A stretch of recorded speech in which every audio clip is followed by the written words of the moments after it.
So let's talk about why crowded gardens often grow bigger, faster, and actually lead to healthier harvests. In the world of gardening and farming, most of us were taught one golden rule: give every plant plenty of space. Rows of crops with wide gaps between them dominate conventional agriculture, shaped by the belief that plants compete for water, light, and nutrients.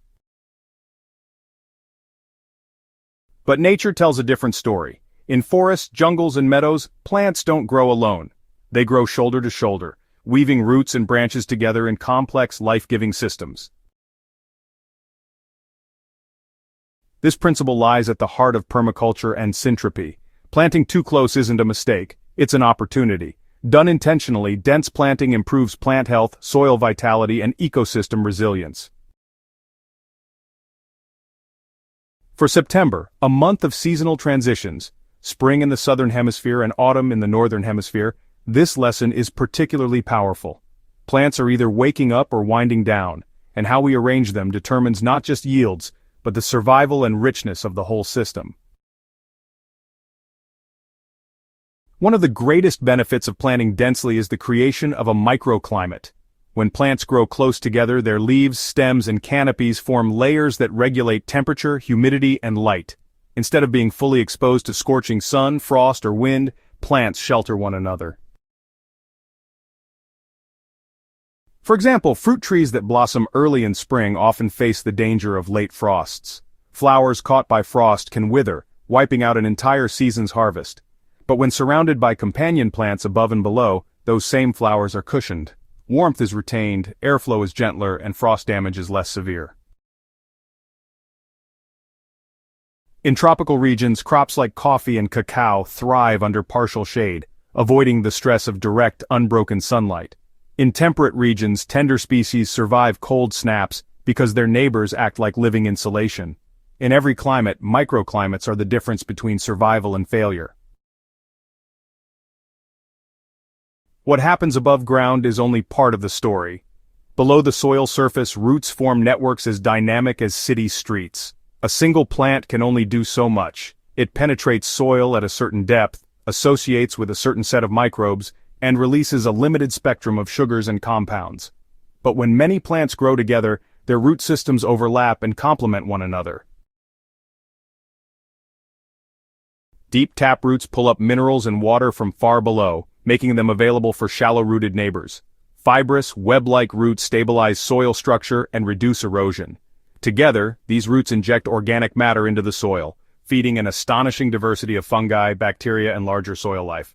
The result is richer microbiology and healthier, more porous soil. So, in September, when seasonal rains arrive in some regions and, dry winds arrive in others, having root-dense soil means plants can handle both the abundance and the scarcity of water more effectively. Dense planting also creates more opportunities to cycle organic matter directly into the soil. When plants are close together, there's always material to prune, whether it's branches, leaves, or stalks. Instead of removing this biomass, gardeners practicing syntropy return it to the soil surface as mulch. This is where the system becomes self-reinforcing. Every pruning feeds soil microbes, encourages earthworms, and builds humus. The mulch layer suppresses weeds, regulates surface temperature, and conserves moisture. Over time, it transforms soil into a dark, crumbly reservoir of fertility. Consider an avocado tree recovering from winter stress. Surrounded by companion plants that can be regularly pruned, the avocado receives a steady supply of organic matter at its roots. The prunings aren't wasted. They fuel regrowth, protect the soil, and strengthen the tree itself. Without plant density, these cycles would be limited, leaving the soil bare and the tree vulnerable. Planting a single species in isolation forces us into long waiting periods. An orchard of young fruit trees, for example, might take years before providing a significant harvest. In the meantime, vast stretches of soil sit underutilized. September is a perfect month to take advantage of this principle.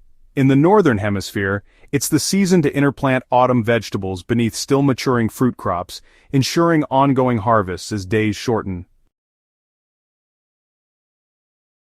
In the southern hemisphere, it's time to combine new plantings with fast-yielding species that will provide food while the spring surge builds momentum. Diversity in harvests also strengthens the ecosystem itself. The act of planting, pruning, and harvesting multiple crops increases biological activity in the soil and supports birds, insects, and pollinators. Every crop contributes more than food, it feeds the entire web of life. Water scarcity is one of the greatest challenges gardeners face, and dense planting provides a natural solution. A soil filled with diverse roots and covered with mulch can withstand both droughts and downpours. Rain infiltrates rather than running off, and moisture lingers longer during dry spells. By comparison, bare soil left between widely spaced plants dries quickly and erodes easily. In September, these dynamics are critical. Where spring rains arrive in the southern hemisphere, healthy soils capture and store water for the coming summer.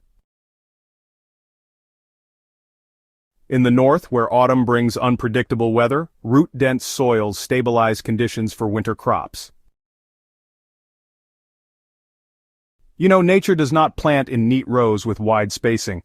Forests, meadows, and riverbanks are actually mosaics of species, all layered and intertwined.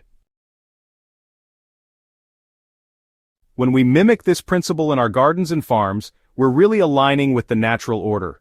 More plants mean more roots, more shade, more harvests, more organic matter, more resilience, and ultimately, more life.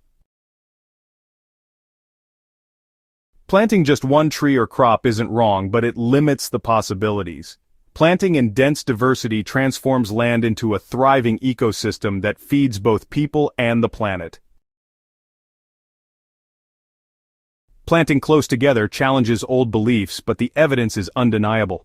Microclimates protect fragile crops, roots build a living soil economy, dense canopies cycle organic matter, harvests arrive sooner and more frequently, water is captured and stored, and above all, life flourishes in abundance.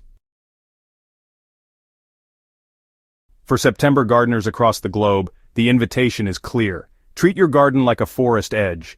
Layer species, allow them to shelter and feed one another, and watch resilience emerge season after season. At Soil and Crop Central, our goal is to share timeless practices that empower growers everywhere to work with nature, not against it. If you found this guide helpful, don't forget to subscribe to the channel, share it with fellow gardeners, and join us in spreading the principles of permaculture and syntropy. Together, we can plant abundance, closer than ever before.